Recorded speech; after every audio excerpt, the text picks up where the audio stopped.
আসসালামু আলাইকুম। ওয়েলকাম করছি। This is MD Mithun, sports journalist. তো আজকে আপনাদের সামনে নতুন একটা বিষয় নিয়ে আলাপ করতে চাই। ওটা হচ্ছে যে চ্যাম্পিয়ন ট্রফির যে দুইটা সেমিফাইনাল ম্যাচ আপনার একটা গতকাল চলে গেছে, আজকে একটা আপনার চলতেছে। তো গতকাল যেই সেমিফাইনালটি ছিল আপনার অস্ট্রেলিয়া বনাম আহ, ইন্ডিয়া, যে শক্তিশালী যে দুইটা দলের আপনার ছিল, আপনার ওই সেমিফাইনাল ম্যাচ ছিল চ্যাম্পিয়ন ট্রফিতে। ওইখানে আপনার অস্ট্রেলিয়া আপনার ফার্স্ট ব্যাট করতে নেমে তারা আপনার 249 রানে অল আউট হয়ে যায়। সেখানকার আপনার স্টিভ স্মিথ সে অনেক ভালো ব্যাটিং করেন, এবং পাশাপাশি আপনার অ্যালেক্স কেরি দুর্দান্ত একটা ইনিংস খেলেন 69 রানের। তো আপনার বর্তমানে আপনার অস্ট্রেলিয়ার টিমের ব্যালেন্সটা আগের মতো নেই। তারপরও তারা আপনার কন্ডিশন বিবেচনায় ইন্ডিয়ার কাছে হেরে গেছে। ইন্ডিয়ারা আসলে এখানে বাড়তি সুবিধাটা নিচ্ছে। ওরা দুবাই ইন্টারন্যাশনাল স্টেডিয়ামে ওরা প্রত্যেকটা ম্যাচ নিজের ইচ্ছা মতো খেলতেছে। তো অস্ট্রেলিয়া আপনার দেখা গেছে চ্যাম্পিয়ন ট্রফির যে ম্যাচগুলো কয়েকটা আপনার আপনার আগের সবগুলা ম্যাচই আপনার পাকিস্তান রাওয়ালপিন্ডি এবং করাচিতে খেলেছে।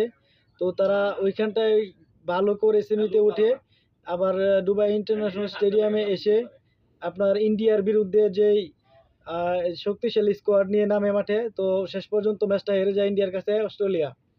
তো ইন্ডিয়ার সবচেয়ে বেশি ভালো ব্যাটিং করেন আপনার বিরাট কোহলি। তার আপনার 83 রানের ইনিংসের মাঝে মাত্র 3টা 4 ছিল। আর বাকি আপনার যে রানগুলা ছিল, ধরেন 12টা রান বাদে, ঠিক আছে, বাকি যে রানগুলা ছিল সেখানকার আপনার 69টা রান সে সিঙ্গেলস এবং ডাবলসে কমপ্লিট করে। এখন বুঝতে পারছেন যে কি পরিমাণে ফিটনেস লেভেল থাকার কারণে সে একটা ওয়ানডে ফরম্যাটে পরিপূর্ণ একটা প্লেয়ার। বর্তমান বিশ্বে যাকে নাম্বার ওয়ান ক্লাস এবং ইন্টারন্যাশনাল লেভেলের হাই ক্লাস প্লেয়ার ধরা হয়, তার মধ্যে নাম্বার ওয়ান হচ্ছে বিরাট কোহলি। নিঃসন্দেহে বলা যায় বড় বড় মঞ্চে, বড় বড় টুর্নামেন্টে আপনার সেমি ফাইনাল এবং ফাইনাল ম্যাচে বিরাট কোহলি কিভাবে নিজেকে মেলে ধরেন, জ্বলে উঠেন, সেটা আপনারা অবশ্যই বিগত দিনে দেখতে পাচ্ছেন।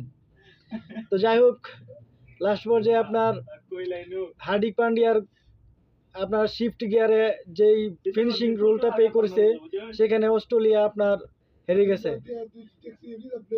ইন্ডিয়া আপনার চ্যাম্পিয়ন ট্রফিতে সেমিফাইনালে জিতে ফাইনালে ওঠার যোগ্যতা অর্জন করেছে টিম ইন্ডিয়া। এটা আপনার ইন্ডিয়ার কথা কি বলবো, ইন্ডিয়ার তো আপনার যে তারা পুরা আইসিসি ক্রিকেট বোর্ডটাই ওরা কন্ট্রোল করে। ওদের নিজেদের মন গড়া মতো আপনার প্রত্যেকটা ম্যাচ দুবাই ইন্টারন্যাশনাল স্টেডিয়ামে তাদের বাড়তি সুবিধা নিয়ে তারা ম্যাচটা খেলেছে, প্রত্যেকটা ম্যাচ খেলেছে। তো যাই হোক, যেভাবেই হোক আপনার ইন্ডিয়া ফাইনালে উঠে গেছে চ্যাম্পিয়ন ট্রফিতে। তো আজকে যে ম্যাচটা গড়াচ্ছে আপনার সেমিফাইনাল যে দ্বিতীয় নাম্বার যে ম্যাচটা নিউজিল্যান্ড বনাম সাউথ আফ্রিকার মতো শক্তিশালী যে দুইটা টিম, আজকে সাউথ আফ্রিকা টসে জিতে নিউজিল্যান্ডকে আপনার ব্যাটিং করার আমন্ত্রণ জানা। সেখানে আপনার প্রথমে ব্যাট করতে নেমে নিউজিল্যান্ড আপনার টপ অর্ডার একজন ওপেনার ব্যাটসম্যান হারিয়ে ফেলে।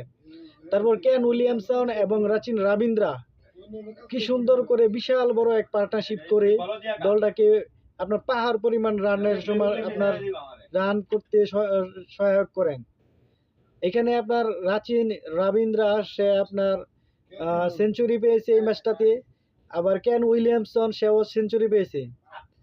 আপনার রাচিন রাবিন্দ্রা হচ্ছে 108 রানের একটা অনবদ্য ইনিংস খেলেন, যেখানে 12টি 4 এবং 1টি 6-এর মারছিল। আবার কেন উইলিয়ামসন আপনার 103 রানের একটা ইনিংস খেলেন, সেও সেঞ্চুরি পেয়েছে। সে দুর্দান্ত একটা ইনিংস খেলেছে। বিশ্ব ক্রিকেট ইতিহাসে সবচেয়ে বিরাট কোহলির পরে যারা অবস্থান করছেন টেকনিক্যাল এবং ক্লাসিক ব্যাটসম্যান হিসেবে কেন উইলিয়ামসনকে ধরা হয়।